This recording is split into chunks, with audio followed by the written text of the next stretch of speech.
Great to have you with us. Now, the minority in Parliament has indicated it will summon Agric Minister Dr. Akoto, also Efri Akoto, to the House to respond to questions over reports Cocoa Board is spending 1 million cedis to renovate property for him to use as residence. At a media briefing in Goso, minority spokesperson on agriculture, Eric Opoku, claimed Cocoa Board is misusing money to provide comfort for the minister instead of increasing cocoa prices. Cocoa Board has denied the claim, but minority spokesperson on finance, Ato Forsen, claims Cocoa Board officials admitted the claim at a sitting of Parliament's Agric Committee. I don't think he denied that, and I don't think he has the gut to deny it because he will be exposed. I say this because they know what we are saying is the truth. I heard him speak. He said he's only a manager at the Cocoa Board CEO's office, and he can't say that he doesn't know, and he knows everything. I listened to him carefully on a number of platforms, so he didn't deny it. He was trying to dodge the question and run away. I would want you to pose a question directly to the Minister for Agriculture and directly to the CEO of Ghana Cocoa Board as to whether they are not building an office behind NTAC building at Reg for the CEO's comfort, for him to come and live there as his official residence. No, let him say. No, which is which? Yes. Is it the minister's residence, as your statement says? Yes. Or is the CEO's? It's the minister's residence. Okay, it's the minister's residence. Okay. So the minister responsible for food and agriculture is going to live there. Initially, they told us we heard that it's going to cost 300,000 Ghana cedis. Now, we are saying on authority that it costs over 1 million. And we are asking them to come and inform Ghanaians that at the time that they are claiming that they cannot increase the cocoa farmers' price, they are living lavishly. We also know that going forward, they are no longer having board meetings at Cocoa Board. They are now having board meetings at the most expensive hotel in Accra. In fact, Pediasa Resort. That's where they have their board meetings. We know. We know that. So your point is that there is wasteful expenditure? Wasteful expenditure. Look at what is happening. You see, look at what is happening. I mean, Cocoa Board headquarters, their budget or their expenditure has increased by 63% within 2 years. Cocoa Marketing Company, the expenditure has increased by 68.2% within 2 years.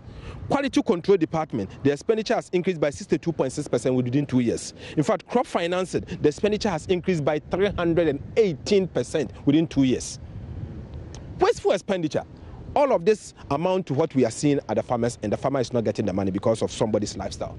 Let me go back to the issue of the building. Yes. Is it a renovation? Is it a new building that's been built? Where is the evidence? It was an existing building. It was an existing building. An existing Cocoa Board. An existing Cocoa Board building. The minister is going to live there, so he asks that they break some part of it and rebuild it, and that is what is going on. We can go and show you. But if it's a Cocoa Board building, yes, they have a lot of property. They should point to us. Once in a while, I'm telling you on authority, and that is why I ask you. Put it to the minister responsible for food and agriculture and let him deny. If he deny, he can't go and live there. Go and ask him. But we are watching. If they deny, we are monitoring until the day that he moves into that building. And we know with certainty that that building is for him. Ato Forsen says the minority cannot tolerate the current situation where the cocoa farmer is cheated in spite of all the hard work they've been doing. According to Mr. Forsen, the fact that the cocoa farmer cannot speak does not mean they should be cheated. It is important for us as a people of this country to be aware that for 2 years in a row, this government have refused to increase the price for cocoa farmers. Very important. This simply means that for 2 years in a row, the only organized group in this country that haven't seen an increase in income is the cocoa farmers. Doctors negotiated an increase under the tripartite. Workers or organized labor had an increase. In fact, traders are getting increase in income because they adjust as and when it comes in, when there's inflation. In spite of that, the cocoa farmer, even though we are seeing inflation in the country, the value of the 475 Ghana cedis per bag has depreciated over time. In fact, for 22 months, using the CPI index, the depreciation is approximately 22%. So clearly, what you used to use 475 Ghana cedis to buy 2 years ago or 22 months ago, you need 580 Ghana cedis to be able to buy the same thing today. So the cocoa farmer is worse off. They are business people. There are times when they'll make money. No, unfortunately, I don't see cocoa farmers necessarily as business people. This is a group of people that have been supporting this economy over time. Over time. Ghana has been so much reliant on cocoa for so many years. They've supported the fundamentals of this economy over the years, and government of Ghana can never treat them this way. In fact, what I'm saying is simple. Government should never say anywhere that they've maintained the price of cocoa price. They haven't. In fact, what they have done is they have reduced the price in real terms. If you are to factor in inflation, they have reduced the price of cocoa. The farm gate price for cocoa has been reduced under this administration. The first time ever.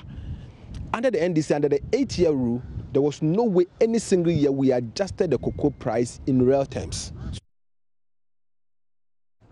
Now, a retired justice of the Supreme Court, Justice S.A. Brobe, is worried the special prosecutor is handicapped in the performance of his duties. His worry comes after Martin Amidu publicly criticized government for failing to provide the needed logistics to make his work easier.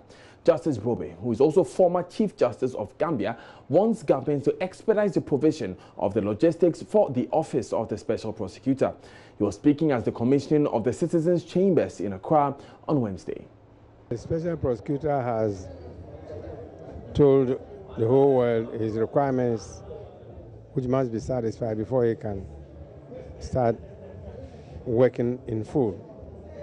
Now, what he has given to the public as a picture is like buying a car and giving it to a person, asking him to drive, knowing very well there's no petrol in it.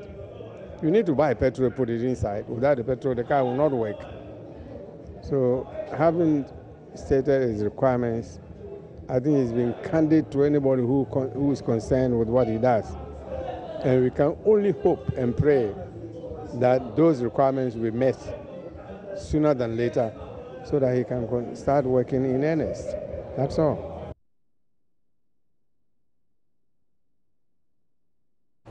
Now, in his quest to avoid appearing before the committee investigating the murder of the judges in 1982, a sergeant in the army, Akolga Atapuri, went on hunger strike for 12 days. Akatapuri was a member of the PNDC, had been indicted for the murders and placed in BNI cells, but he refused to cooperate. A former prisons warden who was later incarcerated, Ninote Tiakat II, has been telling us how this key suspect abandoned his hunger strike. He has been speaking on the Super Morning Show. Story later in the bulletin, but also watching Joy News today, I am Daniel Daze. Let's move to a story of the Coalition of Small Arms and Small and Medium Timber Association, because they want the Forestry Commission to address duplication in lumber inspection from sawmills to the market. The Forestry Service Division and Timber Industry Development Division currently perform the same function. The coalition says the situation creates inconveniences to members and transporters on the road. Coordinator Kofi Afre-Boakye accuses officials of the two institutions of exploiting the system to extort money from members. Prince Apia has more in this report. At a press conference in Kumasi, the small and medium timber operators catalogued 5 challenges to the growth of the timber industry. Coordinator Kofi Afre-Boakye mentioned in particular scrutiny of documents by Forestry Services Division and Timber Industry Development Division. The mode of monitoring is not the best. If the idea behind it is not just to collect money from those who transport timber on the road, then you should rather be in the forest. Because if the person who is measuring the timber measures it correctly, if the person who is giving conveyance gives it correctly, if the person who is at the sawmill gives proper documentation, then the person who is transporting wood will take the wood safely to its destination. So if you are confiscating timber left, right, center on the highway, and then leaving the wood, the timber to be felled and processed, And then what are you doing? Is it conservation or is it just looking for money? Everybody needs timber, not so. So whether we have it or not, you have to go and look for timber. So that is where the illegalities come in. But if you have legal timber, like if you can go to any market, wholesale, and get legal timber, who will deal in illegalities? So it is also their own fault. They also have to show us an avenue of getting legal timber. Otherwise, the illegalities will persist. The group also raises issues about the absence of official waybill from the Forestry Commission, resulting in rampant confiscation of consignments. We are not comfortable with the way our wood is confiscated left, right, and center. If it happens that way, then it means we are losing our business. Because every confiscation of timber means a loss of working capital. And if it continues for a long time, what happens? We will be out. And gradually, everybody will be out of business. So that is our problem. And we are also saying that when the wood is confiscated, I mean, those who originated the documents should also be brought to book. Because in the LI 2254, they have provisions for those who falsify documents. District forest officers who wrongly measure the trees, the diameters and all that, who also do not give out proper conveyance.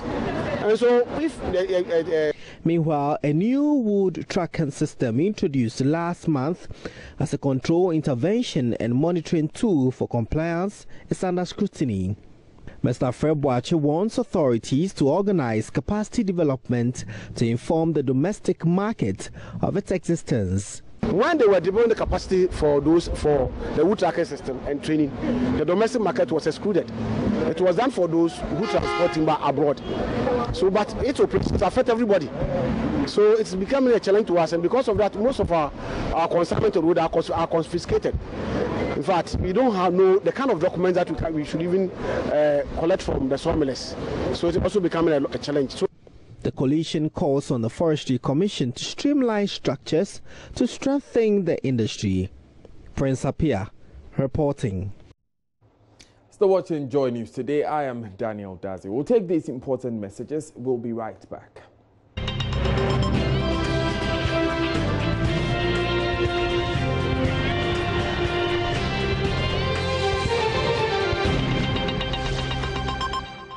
Thanks for staying with us. Now, inadequate school infrastructure, teaching and learning materials are impeding academic work as the Sabram District Assembly Basic School in the KJB district of the Volta region.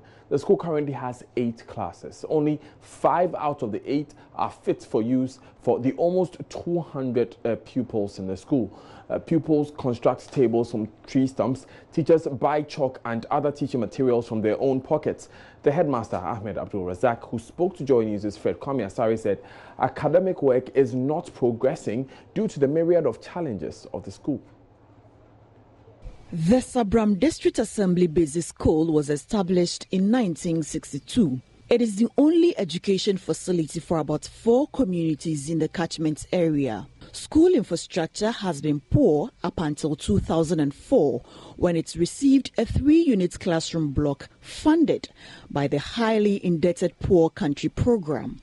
That notwithstanding, the available school block is inadequate to accommodate the 190 pupils from kindergarten 1 to primary 6, compelling school authorities to erect a 2-unit structure to augment the available space. To ensure no class is held under trees, some classrooms out of the 5 available are combined.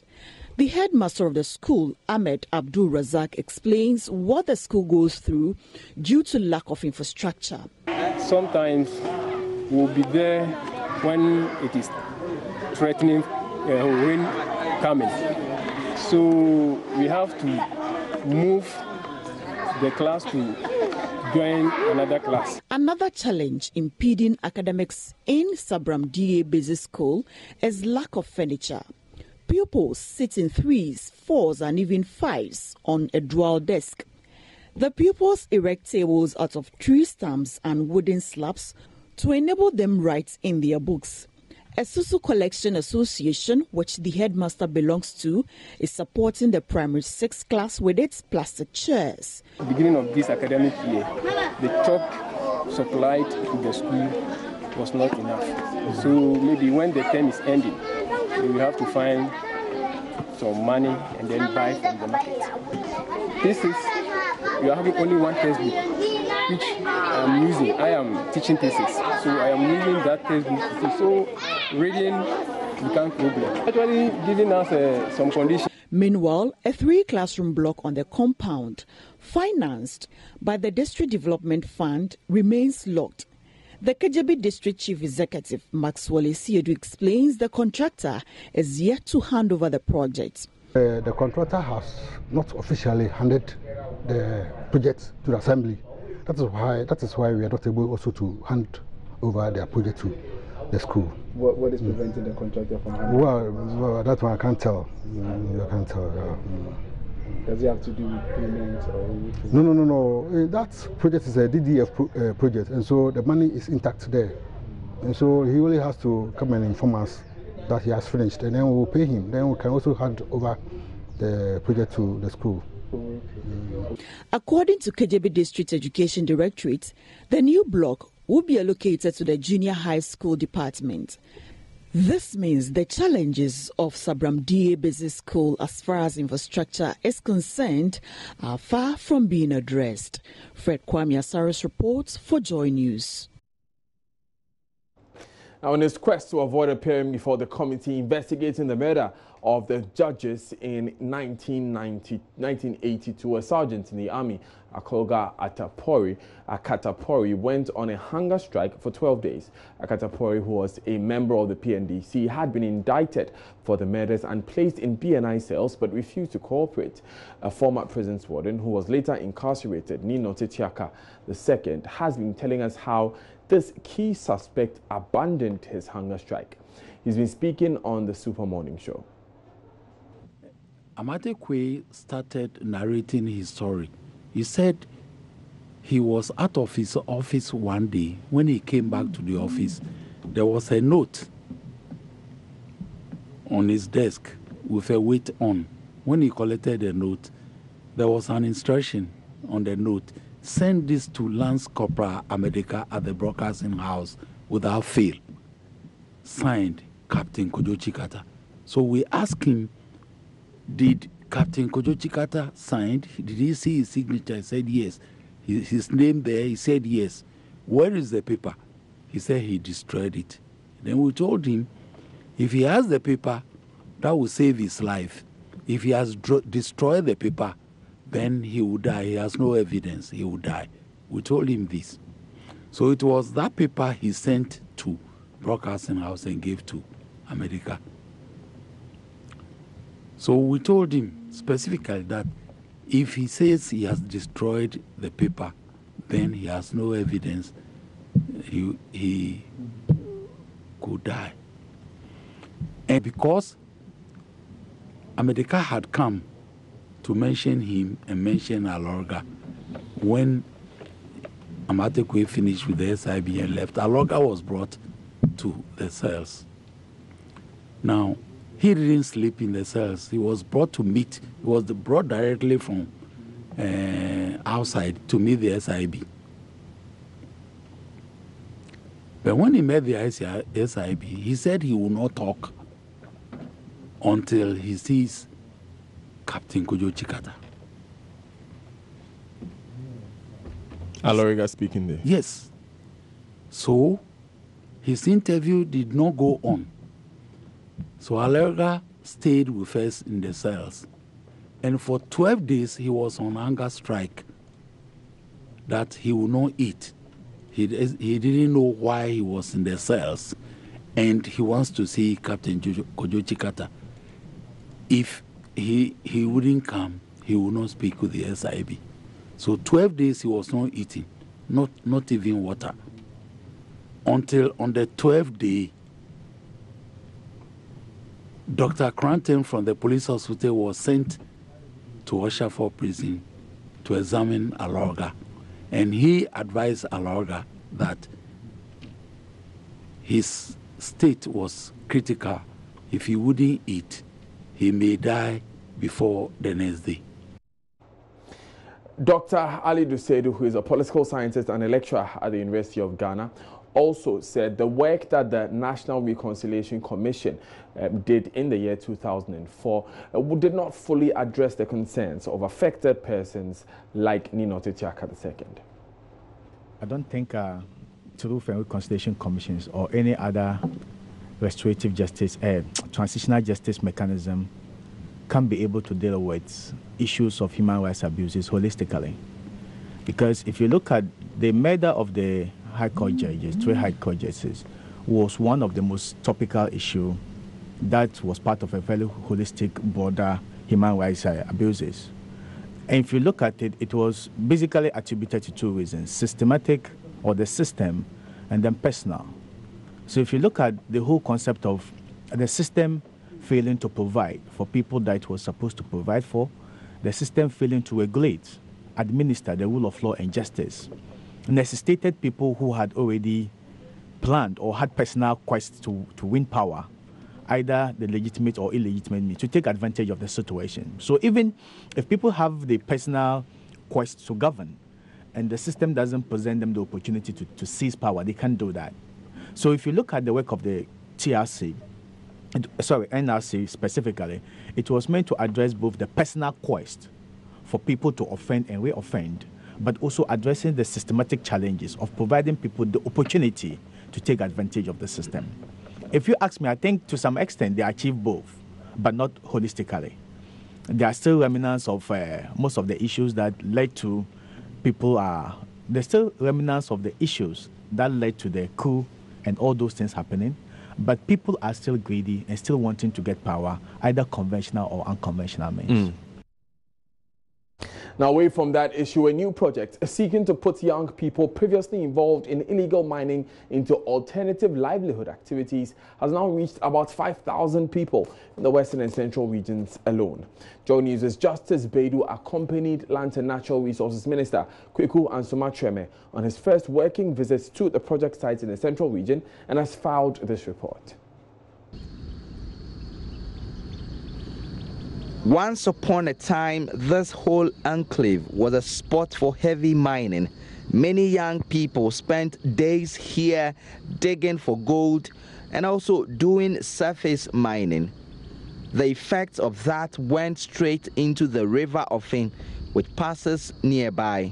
Today, this lush green oil palm plantation has taken its place. Richard Kwanzaa is Chief Executive Officer for Richie Plantations, the organization implementing this project.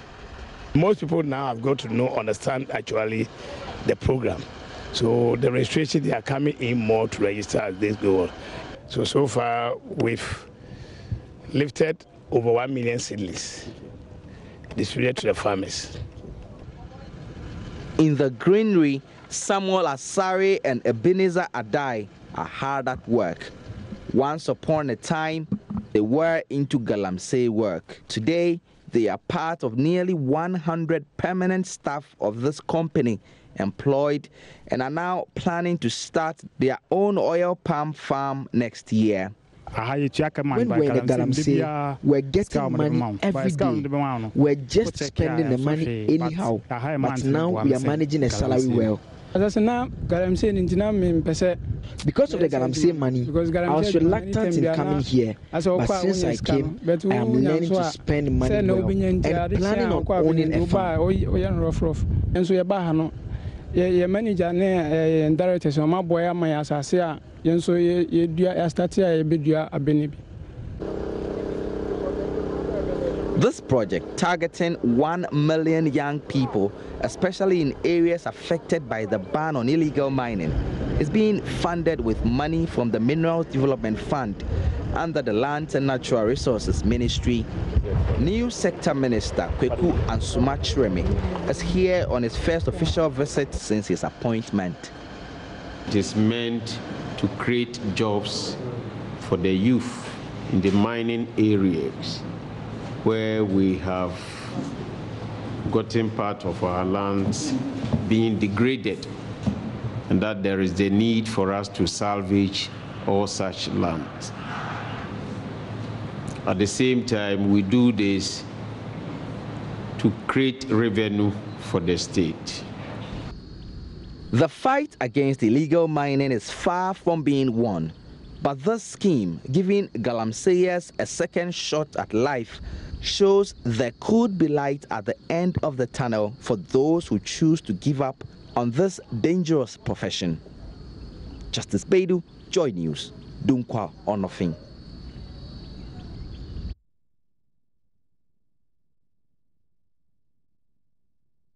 As you're watching Joy News today, I am Daniel Dazi. Let's take business now with Sandra Esenam Afenu.